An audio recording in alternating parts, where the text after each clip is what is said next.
Hello, beautiful soul family. Rebecca here, your vibe mentor, bringing you another video on how to raise your vibration so you can live your best life. So, let's talk about triggers. Triggers can be very complex, very difficult to understand, and oftentimes blamed on the external stimuli. When the fact of the matter is, triggers are gifts and they say a lot more about you than they do about the other person on the other side. And if you are part of my community, you likely were drawn to me because you've either been through the dark night of the soul or you're healing the unworthiness wound with a desire to step into your life purpose, live your best life, have a spiritual business, however you want to label that. But what comes before all of this is the healing that needs to happen before we can fully self-actualize and experience true success in life. So with healing comes triggers. With trauma comes triggers. And likely the dark night of the soul was preceded by many triggers. So what is a trigger? A trigger ultimately in psychology is known as a re-experiencing of a past injury. It sometimes can feel like to the body and the brain that we are currently experiencing the trauma or the life-threatening experience, and so that can create very high activation in the body. A trigger is often similar to a flashback. Now, we may not always experience it as a visual flashback. It may be more of a somatic or emotional flashback where we can feel the activation in the body. We feel the activation of very high activation of emotions. It can cause exaggerated, disproportionate, or even irrational response to a circumstance. And that's kind of my go-to defining factor when I'm trying to determine whether or not I am triggered. So one, activation in the body, high emotion, and two, am I responding more aggressively than I would in any other circumstance? You know, if this had to do with white versus wheat bread, I would be sort of indifferent. If it had to do with my value and worth, I would have a much greater response to whatever the stimuli was. And so that would suggest that I've been triggered, right? We can often see things out in the world through a prism of our own beliefs and experiences. And I won't even say we can. We often do. Most of how we perceive life, how we interpret life, the meaning we assign to life goes through that prism of what I've experienced, what I have determined the situation to mean, what it means about you, what it means about me, especially as it relates to my worthiness, my value and worth, my ability to show up and be valued and respected in life. So when a person engages in this triggering moment or what seems to be threatening situation, it puts them in fight or flight. And this likely the initial time that they experienced the traumatic event or whatever threatening situation they experienced, they were put into a state of fight or flight. And so what happens is the body is flooded with stress hormones, cortisol and adrenaline are released designed to get you out of that unsafe situation. Well, what happens is the brain's job is to keep you safe. And so it recognizes, due to this increase in emotion, increase in feeling due to the release of the stress hormones, this memory has been imprinted with a higher level of priority. The brain essentially says, we've experienced something painful and difficult, and I want to make sure that that doesn't happen again. So I need to recognize this certain external stimuli as indication that we are unsafe. And so any other time we experience this type of situation, we need to recognize that this is unsafe and we need to release those stress hormones, and emotions run high and it says, get the heck out of there. So the brain recognizes and sort of files away these types of situations that indicate you might not be safe. Well, unfortunately, very similar stimuli or things that are in the same vein can cause the brain to feel that you are in a life-threatening or unsafe situation when we're really not. That if you grew up feeling like you were not enough, that you had to prove your value and worth, you were always criticized, and then someone comes along who happens to represent the image that your parents or your peers identify it as being good enough, they will trigger that unworthiness wound in you. And so you again will feel that stress of, my mom doesn't love me for who I am. My mom wants me to be this person. My mom wants me to, let's not even go into examples. So just recognize that that is one example of an extreme.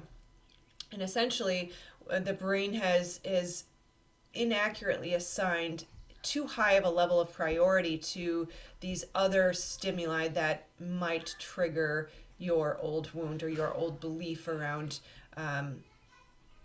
who you are, what you're worth. Value and worth tend to be very often at the core root of many triggers. So it is important to remember that the people who trigger us are messengers, that they are not actually the problem. And they may embody what we want. They may embody what we hate. They may offend our sense of values. They may challenge how we see ourselves. They may challenge our beliefs. And oftentimes they're triggering cognitive dissonance around our core beliefs. And so if we believe you cannot be two things at once. I don't want to give too many examples because I don't want to trigger anyone. But if you have this belief that you cannot do this and also gain that, and then you meet someone who does this and has also gained that, they are challenging your core beliefs. And so what that does is it causes cognitive dissonance. Your brain can't rectify the fact that I have this belief and they are proving me wrong. And so the brain sees that as a threat, and it says, my beliefs are more important than the relationship with this person, and so I would rather make them the enemy, make them the problem, and say there's something wrong with them. My belief is accurate to keep us safe. So we have to recognize the brain's desires to keep us safe are not always healthy or beneficial. So ultimately, at the end of the day, we have to realize our responsibility in how we respond. That our triggers are our responsibility, how we respond to people is our responsibility, and that the core tenet of do no harm needs to be one of the highest priorities. That we are not justified in lashing out or becoming manipulative or abusive because we don't feel good. It is our responsibility to recognize that trigger as a gift for us and our responsibility to manage. Yes, emotions will run high. Yes, your hormones will hijack your body and your brain. But at the end of the day, when you cultivate the skills of calming your nervous system, being an observer of your thoughts, and recognizing your energetic responsibility, as well as your responsibility of impact on others, you can gain control over or power back from these triggers. So it is our responsibility, and we must choose how we will respond. Now, we're going to fall down a couple times. When we first start to become aware of this information, we recognize I am triggered or I am being attacked by someone triggered. You may not respond the way you want to the first couple of times, but you can work your way into it. You can hold steady, hold steadfast, become detached, become the observer. And this is a critical component of how to manage this type of situation, is to be detached, to approach with curiosity, to not take it personally. So if you're on the receiving end, it is your responsibility to consciously choose to recognize it has nothing to do with you. How a person responds to you says everything about them and very little about you. You cannot take it personally because it is not about you.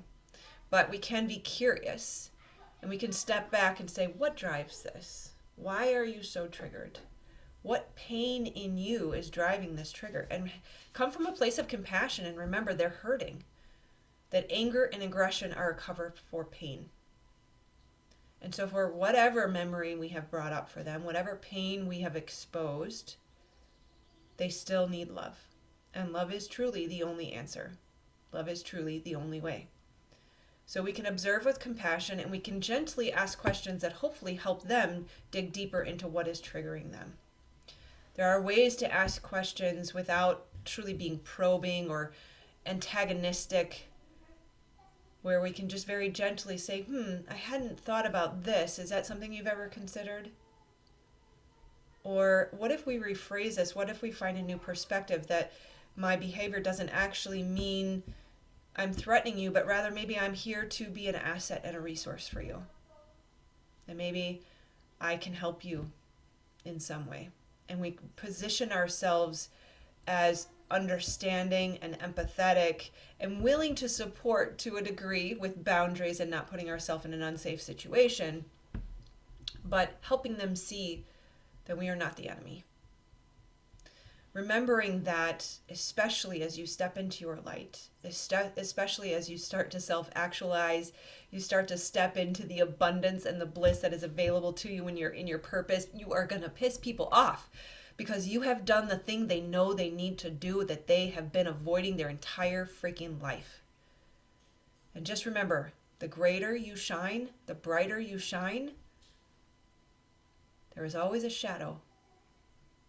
And people don't want to be in the shadow. It doesn't mean we shrink back. It doesn't mean we play small. It doesn't mean it's our responsibility to fix. But it is our responsibility to hold our light, to remain in love, to find compassion, to send their negative energy, all protected in our white light, back to the light for transmutation, and to keep on shining.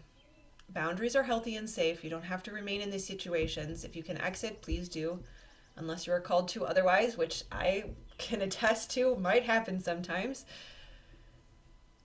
But know that it is not about you. And the very last thing you should do is play small to make somebody else feel better. Now, if you are the person triggered, have gratitude for that trigger. Feel the feelings for a moment. Let them come up because that's what needs to happen. The trigger itself is not the enemy. The emotions are begging, dying to come through you and out of you. That is what is happening.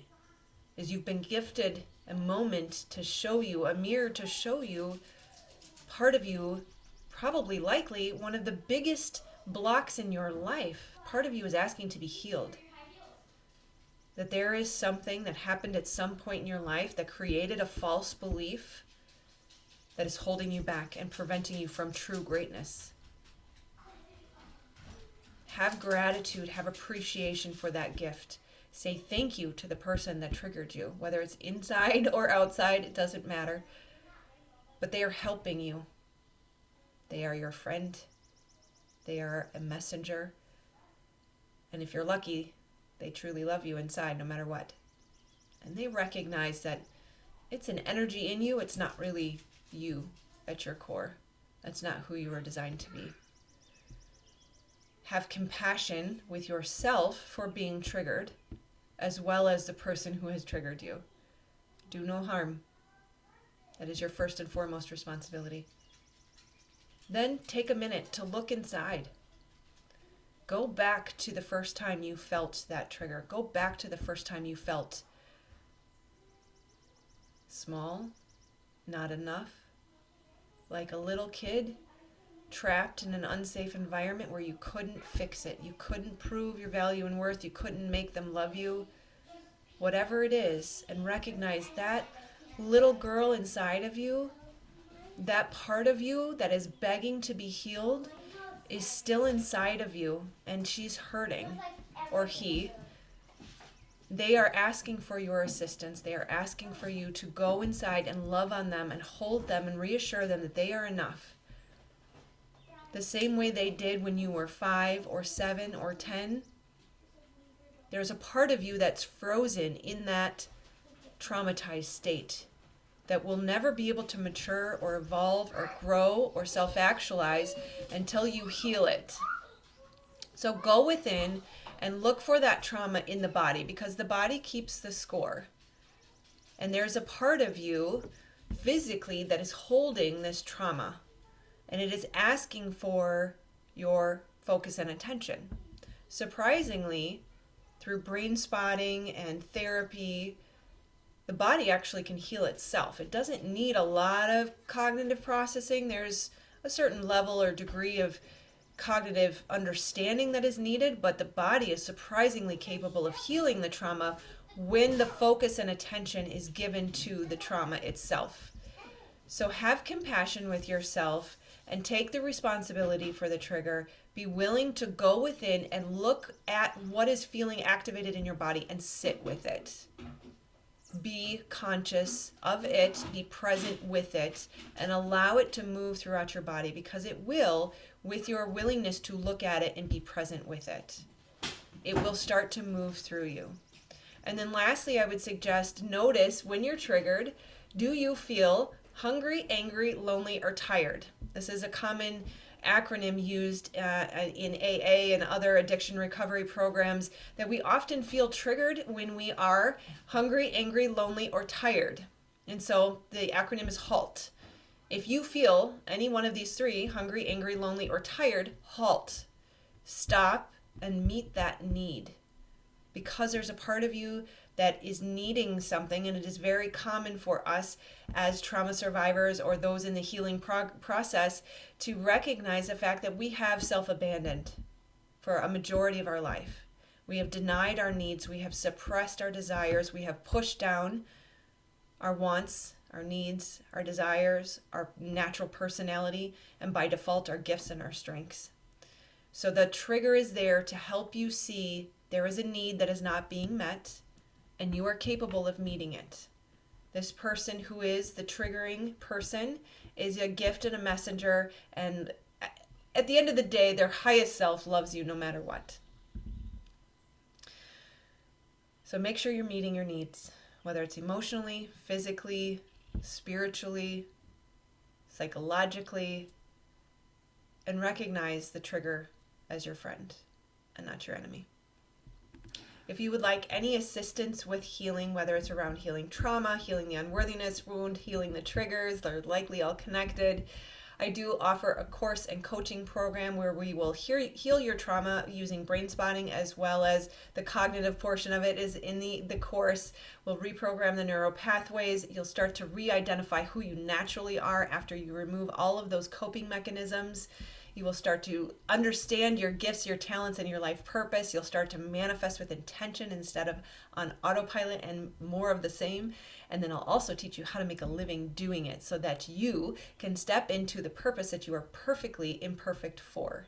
Recalling all of those lost, abandoned parts of yourselves, fully self-actualizing and assisting in building heaven on earth, because we are the shift. And you, if you are still here, are part of the New Earth construction team. We need you to heal the traumas, heal the triggers, and step into your purpose so that we together collectively can create heaven on earth. If you're interested, there's a link below to describe more about the course and coaching program. Otherwise, I do offer free 30-minute healing sessions, the link below for that as well. And I would love to see a like or a comment from you. A comment, even just an emoji, is extremely helpful for the YouTube algorithm, so I really appreciate your support. Otherwise, do make sure you subscribe here to get notified of the next video, or if you'd like to see more today, you can check out this video here. All right, take care, my friends. Namaste. Sending love.